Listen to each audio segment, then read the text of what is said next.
What's up, guys? My name is JDCook5 and welcome back to an episode of the Creator Club Career Mode. Before we get into things, it'd be much appreciated if you're able to hit that subscribe button, hit the like button, and don't forget to hit the notification button so you never miss a video. In terms of my socials, they're all links down below to get up to date with all the videos and what's happening with the updates in terms of the channel. In terms of this episode, though, we've got a very exciting start. FA Cup action against Reading away from home. A team we previously played in the Championships. We visit them once again. They're actually not a bad side, to be honest. They managed to get a few decent players and actually go up the leagues as we were also. This is the lineup we've gone for, a reserve sort of team. Bengston is in goal and N'Golo Phillips at the back there. Caicedo on the right, Williams on the left, Almeida and Heimer in the middle with Alcatani just in front, Wright Phillips on the left, Camacho on the right and Ellis Sims up top.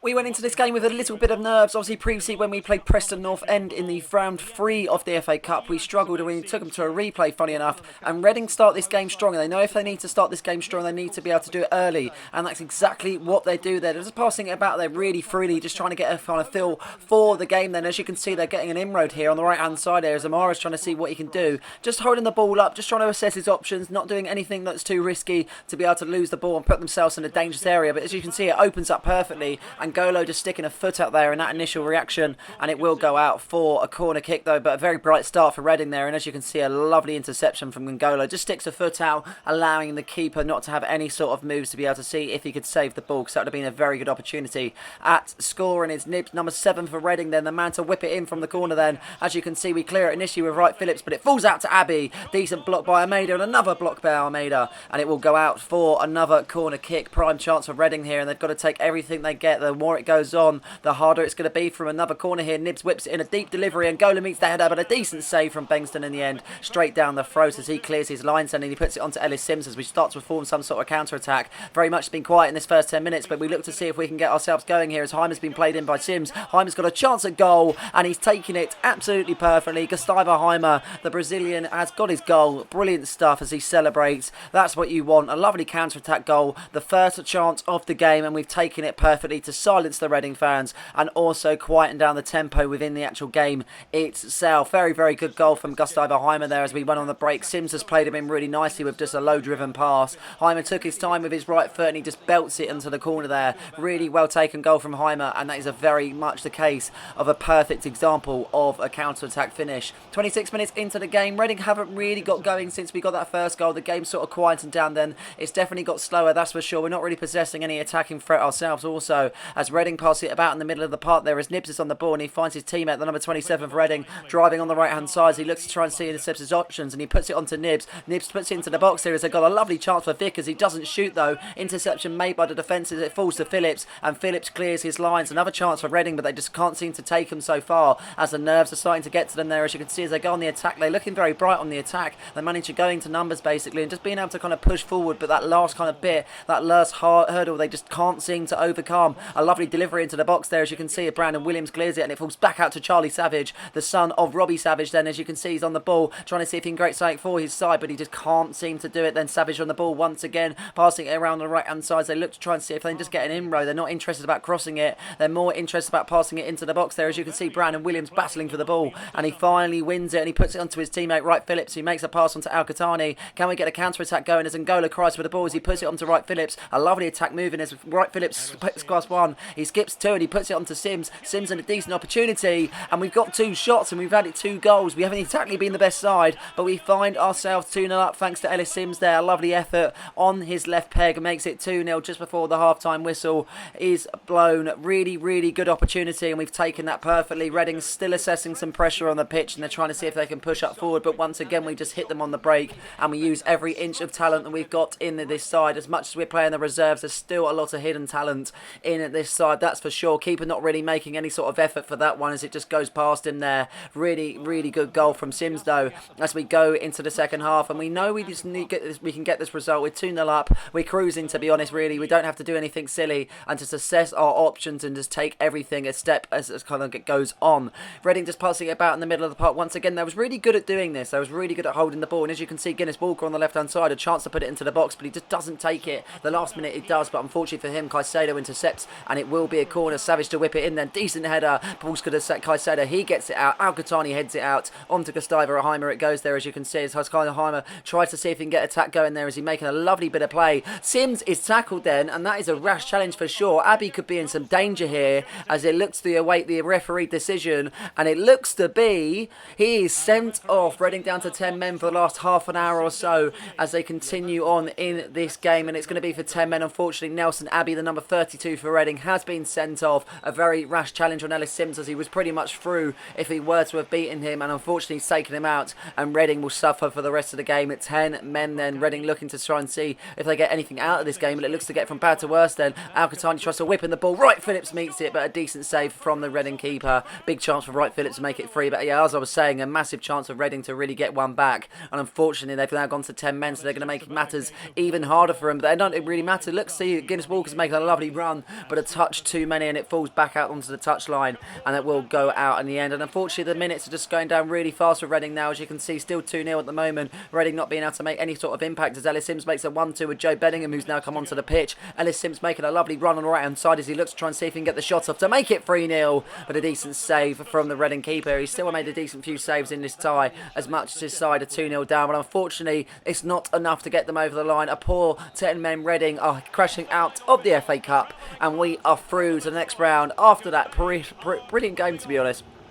It was one for the reserves. I felt like it was a slow game at times. I didn't feel like we did much, but we took our chances at the same time. 2-0, I'm happy with it. Obviously, that's an improvement on the game against Preston, where we really did struggle, and we played a very similar side at the same time. So I feel like we've done well. We haven't had to bring on the big guns or anything like that, and we cruise past comfortably as we go into the Premier League action now with a first simulation game against Aston Villa at Villa Park, as we try and see if we can get a result here. It's going to be a tough game, that's for sure, as we simulate this one, and it is a 3-3 result. Shared points at Villa Park then, as you can see, Ndika getting on the score sheet twice in this fixture, looking for the third goal, and that is a Kona then, so we get a point at least. But this is a massive game for us now. Next in the Premier League, once again, Liverpool at home. We've had many goals between us. It looks to be a very, very good competition when we do play each other, and this is the lineup then. Valizev in goal, and Ndika and King in the two there. Alvarez on the right, Quintana on the left, Medri and Jones in the middle, with Sudakov just in front, Vega on the left, Akone on the right, and Francisco Lopez coming in the striker role. As I said, we've had many goals scored between both sides, to be honest.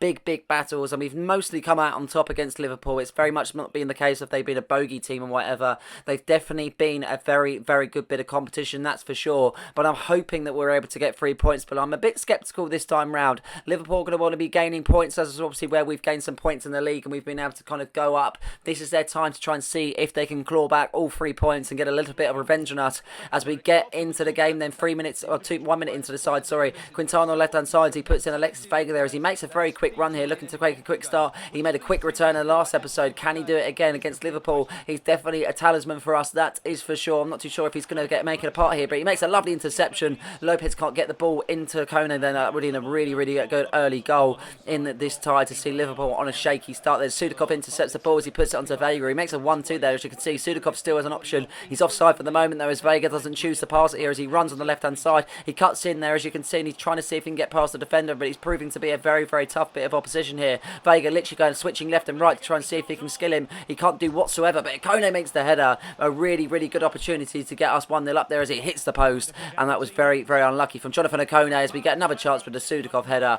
2 ample chances to get in front in this game against Liverpool, but we haven't taken them, unfortunately, but we're looking strong, that's for sure. Sudakov finds Alexis Vega on the left hand side as he looks to try and see if he can get in here. He's using his pace to try and get past the defence, but they're proving to catch up, and Alisson makes a big save there. Vega not really testing him too much to be able to make it 1-0 as we get the corner. He whips it in, Medri there, as you can see, as it falls out to Jonathan Okone. Takes the shot, but a very easy save for Alisson to make there as it goes out for another corner. Liverpool haven't possessed much attacking threat so far. As I look on the charge here, De Vries has been taken out here as the referee gives a free kick, and the referee is also given a red card. Even Ndika is off the pitch then, and we are down to 10 men. I think that's a bit harsh, to be honest. I wouldn't say he was in on goal whatsoever. It looked an attacking threat, but to send him off, I thought it was very harsh. Ndika is off the pitch then, and Bashir Humphreys is going to have to come on then, as we're going to have to switch it up, and Okone is going to have to come off to be able to make sure we've still got a back four. And we're going to continue in this tie here, 39 minutes, and Alvarez in a dangerous position. He whips it in. Quintana is there, and that is a goal within with 1-0 up, 10 men down, we don't care. Quintana, the man to get on the score sheet here as he runs into the box with a lovely delivery from Kevin Alvarez.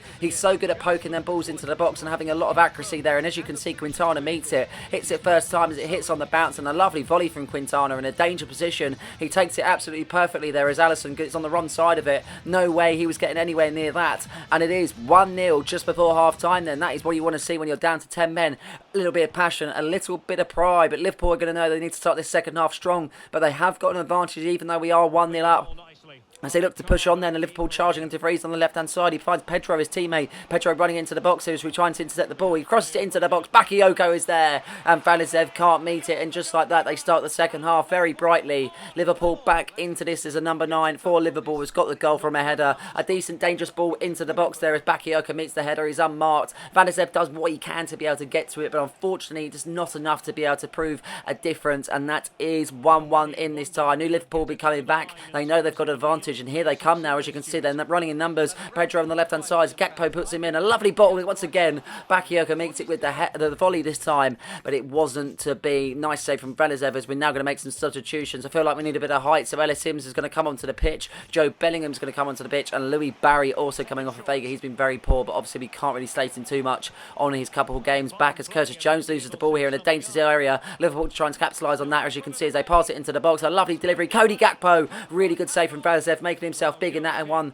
and that will be a goal kick in the end. I thought that was a corner at one point, but it will be a goal kick, but it's all Liverpool so far. One route traffic as Gakpo's on the ball now as he looks to try and see if he can get a shot off, but he puts it onto De Vries. He takes his chance so perfectly, and it's now 2-1 to Liverpool just inside 60 minutes. De Vries getting his goal against us, unfortunately. Not the best of situations that we're in. We're down to 10 men, and we are now losing. Not exactly where you want to be, but Liverpool applying the pressure, and they've now made it count with half an hour left to play, but Liverpool aren't done here. As you can see, Bakayoko on the ball as he finds Neves. Liverpool are applying so much pressure as they look to try and finish this game early and kind of go off the back burners there as they try and see if they can calm this game down. Seibold on the ball in the middle of the park as he finds his teammate Baker as they're just passing it around for the moment in time, trying to see if they can get an inroad here. Gakpo onto De Vries and he takes the shot, but Valizev having a very strong hand to that one, and it will go out for a corner kick. It's Liverpool still coming at them even with the substitutions. I cannot do anything whatsoever. It's one route traffic and it's literally so constant as they've got a chance here. Cody Gakpo in the box. He's got to literally make one more pass, and surely they've got their third goal as Pedro does make it,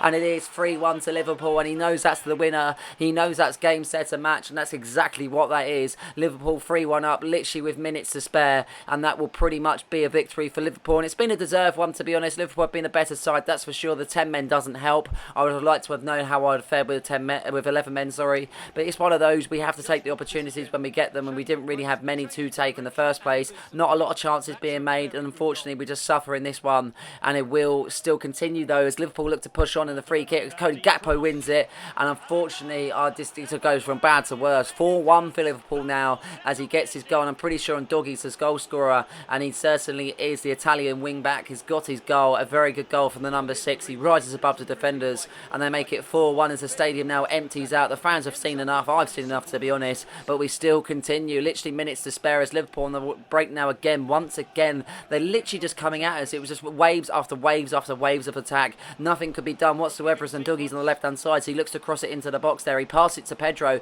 Pedro's got a chance here as he takes his time. He takes it around the defenders, and he also pokes it past the keeper. He gets his second of the game, and he seals the game, making it 5-1 in the end. A brilliant result for Liverpool, and they will go home with all 3 points, and unfortunately we're going to go home empty-handed. Not exactly the most ideal situation to be in, but you win some, you lose some. Liverpool turned up on the day, and they definitely possessed a decent bit of attacking threat, and they come away with all 3 points and very highlighted performances from their side, and they've got some very big names. We've been lucky to be able to beat Liverpool on many occasions, but this time it wasn't to be, and we're going to have to hold our head high as we continue on in our Premier League journey as we simulate this one against Brighton Hove Albion, and it gets from bad to worse here. As you can see, a fifth made missed a penalty, earlier on in the tie, and as you can see, Brighton win 3-0 in the end on the simulation, so 2 losses, 6 points dropped, and there's going to be some catch up to do, that is for sure. We've got no time to sulk or anything because we have a massive tie in the Champions League, our first round of knockout stand, and it comes to Marseille, and we're going to be playing away from home at the Stadio Velodrome, and this is the side that's going to play them. Valizev in goal, King in the back with Ndika. He's not suspended for this time in the Champions League. It's Quintana's on the left-hand side, Alvarez on the right as Jones and Medri partner with Sudakov just in front. Vega comes in the left-hand side, and so does Francisco Lopez up top with Jonathan Okone on the right-hand side. I'm hoping this is going to get us done and get us over the line in the first leg, but you never know. Marseille are a very strong side. We're going to know that they're going to have some very strong players, but hopefully we can get this one over the line and get it sealed before we have to worry about anything in the second leg. But Marseille start really strong here. As you can see, Tresor, the number 26 for Marseille. Brilliant chance for him to get on the box there as he puts it on to Giuliano, but a very, very good save from Valizet there, putting it out for a corner kick. Very strong start for Marseille then, as a French side look to go 1-0 up in this tie as they whip in the box there. Brief, decent delivery, but we pick it up in a dangerous area also as Vega makes a 1-2 with Sudakov. Sudakov knows the run that's been made by Vega, but Sudakov continues. He's got a lot of pace to be able to continue with that here as he rides on the right hand side. He looks at options, but he looks to be going for himself also, and it rockets off the bar. Really, really good chance for Sudakov to get us in front here in this tie, but a very good opportunity it was, but it's literally just so close. Smashing off the bar as Marseille continue here. They're very strong here as Sar's on the ball. He's so quick for him also. He's got a lot of pace to bring to the side, and he can show it here as he beats Quintana. He puts it onto his teammate Diogo Dalot here as he puts it onto another teammate, passing it around so nice. It's Giuliano's on the ball now, as you can see, and they're just literally passing it around freely, trying to get an inroad here, and Tresor's got a shot, and he's also got a goal. 17 minutes into the time, Marseille have broken the deadlock, and it's the number 26 Tresor that's got the goal. It was definitely coming. We had a big chance to go 1-0 up in this tie, but this time Marseille go up the other end, and they take their chance. Tresor is the man to score, as I say, and Marseille looking the better out of the two so far as they take their chance. Really good goal from Tresor as he turns Ndika there, does really well at the same time, and there is a goal then. Really good stuff then, and we're going to be looking a little bit worse for wear so far after that Liverpool game. It's seeming to be that it's kind of haunting us, and it might be something that's knocking our confidence. We get started then in this first half, so we restart on the 18th minute. Okone tries to get something quick here as he tries to get past some defenders. He does well to get where he is, to be honest, as he puts it onto Alexis Vega, who's just running on the left hand side, holds it up for the moment time as he squares it to Jones. Jones onto Hannibal. Medri takes the shot. Decent save from the keeper from Blijo there, and I thought that might just roll in, but it wasn't to be, and he does collect in the end. But that was very much a shaky save as we test the goalkeeper on that instance. And now we come again. Sudakov just before half time making a run on the right hand side. He finds Francisco Lopez. He's got a brilliant chance to score. Surely he can do it, and yes he can. Francisco Lopez gets his goal just before half time as we look to go in at the break level. Then Francisco Lopez, the man to get on the score sheet, the number 16, has proven to be the difference for his side. There's lovely balls being played by Sudakov as he made an initial run that was really good, to be honest. It's opening up a little gap. Lopez saw that and he ran into it perfectly, and he takes his goal really nicely, and it is now 1-1 in this tie as Marseille still haven't given up though, that's for sure. They're looking very quick on the ball. Giuliano finds Sar there and he makes a heavy touch, but he makes up for it there as he runs onto it perfectly. He whips the ball into the box. Really straight delivery, but they meet it. Giuliano's got a chance, but it just strays wide, and they could have gone 2-1 up just before half time, but Giuliano wasn't able to take that one there, and that was an ample chance to get in front, that's for sure. As they continue in the second half now, and Sar is beating Quintana every time for pace, proving to be such a menace on this right hand side. Really testing Quintana now, as you can see, as Sar puts it onto his teammate Giuliano. Himself and Sar linking up perfectly as they've got a chance here. Valizev with the save. I thought he might get the rebound, but Hannibal Medri can't clear, and Tresor has got his second goal of the game. Absolutely abysmal stuff from Hannibal Medri. I wanted him to clear it, but for whatever reason that wasn't to be the case, and we do suffer the consequences there as we can't clear our lines, and Marseille can't get a goal. Then it's 2-1 up in the second half. Tresor to get his second goal of the game then. We dealt with it perfectly initially. Hannibal Medri just couldn't clear his lines whatsoever, and we really do suffer the consequences. A well taken goal on his right foot, and he is coming off the pitch, and we're going to have to punish him on this instance. Heimer coming on, Al-Qahtani coming on. I'm hoping that might do something. Sudakov is going to come into the middle on the left-hand side, and we're going to try and see if that's going to be the difference as we look to try and see if anything will help so far. 60 minutes into the time, Marseille looking very strong there as Oliveira's on the ball on the left-hand side, looking to pass it onto his teammate as Giuliano tries to skip past the defender, and he finds his teammate Tresor. He puts it onto his teammate, and just like that, it's 3-1 in this tie, and it's just going from absolutely bad to worse. I don't know what's going on for us. Conceding goals left, right and centre, and we're really lacking in gaining confidence so far as we look to lose this tie in the first leg, and that might be us out if we can't get any goals back in this game. We really need to buck up ideas. We really need to get ourselves back into this game, because that will prove to be the difference, and that will prove to be the instance where we make ourselves legends within the European competitions. With that being said, we're on the break once again there, Marseille. Delort's on the ball in the box there, and Quintana makes a really good tackle. We might hear a counter-attack here as Alcantara's just come off the bench here, and you know that. He's got a lot of base about him, but he can try and see if he can create something. He finds Francisco Lopez in a dangerous area. Surely Lopez can finish it, this one, and yes, he can. He's got his chance once again, and he's taking it perfectly, and it's Francisco Lopez on the end of that one. Brilliant ball from Alcantara there as he ran with it for a moment in time, and he found the gap where he ran onto it. He was onside, and he beats Bajlo absolutely perfectly, and it's Francisco Lopez once again. He's really proving to kind of step up for our side and get the goals when needed, and we've got about 15 or so minutes left till we can see if we can get to the third goal in this game. But Marseille are trying to get a fourth here as they're on the ball on the left hand side. Oliveira tries to cross it in there as we meet it with a header. Sudakov clearing his lines. He finds Lopez. Lopez linking up with Alcantara perfectly since he come off the bench there, as Alcantara knows his run's being made. He finds Camacho on the right hand side there, looking really dangerous so far. Camacho's in here. He's got a chance to be able to put it onto his teammate. He takes a turn. Lopez is there. He takes the shot, and it's 3-3. Francisco Lopez is the comeback king. He's got his hat-trick. He's going to have the match ball, and he might have just saved the leg for JD Cook FC as we look to go into the second leg level at 3-3. Brilliant stuff from Camacho there. He held it so well to be able to get past the defender and just twist him at the same time. Lopez took it first time, and he just places it absolutely perfectly, beating the keeper so well, and it is 3-3 in this tie. Unbelievable. That's what you want from your side. Comeback kings, and we are level in this game, but Marseille might have one final chance here as Oliveira whips it into the box. Sudakov clears. He's been really good in that centre mid role. We clear our lines with Quintana hoofing it, and a full-time whistle has been blown, and all praise does go to Francisco Lopez, that's for sure. Alcantara coming off the bench to link up really well, and so was Camacho, to be honest. Them two differences did make a real big kind of opportunity for us to get our goals, and we definitely got them. Really happy to be able to go into the second leg at 3-3 and not with such a 2-goal deficit, because that is not what you want. Premier League table stands here: play 24, 118, drawn 3 and lost 3. 57 points we currently sit on, with the second Manchester City in 48, so the gap has slightly shrunk. It's about 9 points at the moment then, so about 3 or so games, but obviously we don't want to be dropping points later on in the season and kind of trying to catch up with ourselves. We want to be able to try and get the job done if we can do, but obviously that is still going to be proving to be a very big task. There's a lot of competition in this league, and it's about to be able to be consistent and being able to get the wins that you need. But that being said, I hope you guys have enjoyed this episode though. Please like and subscribe for more content just like this one, and don't forget to hit the notification button so you never miss a video. Cheers.